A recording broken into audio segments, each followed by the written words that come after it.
يا جماعة أنا بفكر أهاجر وأروح أفريقيا أو بوركينا فاسو أو أي حتة محذوفة في العالم بعيد عن إيد أبويا. فأخيرا النتيجة طلعت، وطبعا أنا ما كنتش متوقع أصلا إن الوزارة تتعب نفسها وتعملي نتيجة بعد البلاوي والكوارث اللي هببتها في الورقة. فأنا في الإنجليزي كنت بكتب yes how are you في كل الإجابات، والبرجراف كتبته باللغة العربية، وفي العربي كتبت للمصحح.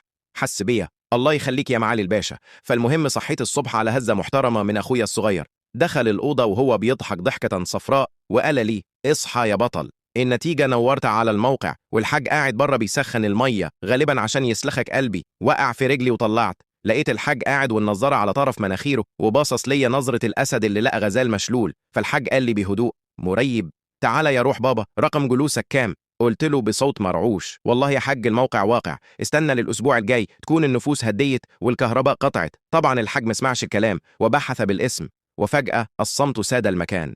الحاج بص للشاشة وبص لي وقال 150 من 600، هو ده مجموع ولا ده خصم في كارفور؟ يا روح أمك، ده أنت جايب في الجغرافيا 30%، ليه فاكر إن خط الاستواء ده هو خط المترو؟ وفي الإنجليزي جايب 22%. وبعدها أمي دخلت بالصينية الشرابات وزغردت، فالحاج بصلها وقال لها بس يا ولية، ده مجموع ابنك ما يدخلوش جامعة، ده يدخلوا قسم زراعة في السجن.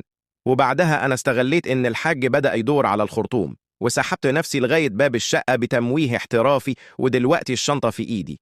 وبما إن المدرسة بكرة، إيه رأيكم أعيش في المدرسة ولا أهرب على بوركينا فاسو ولا أطلع على القطب الشمالي ولا أروح فين؟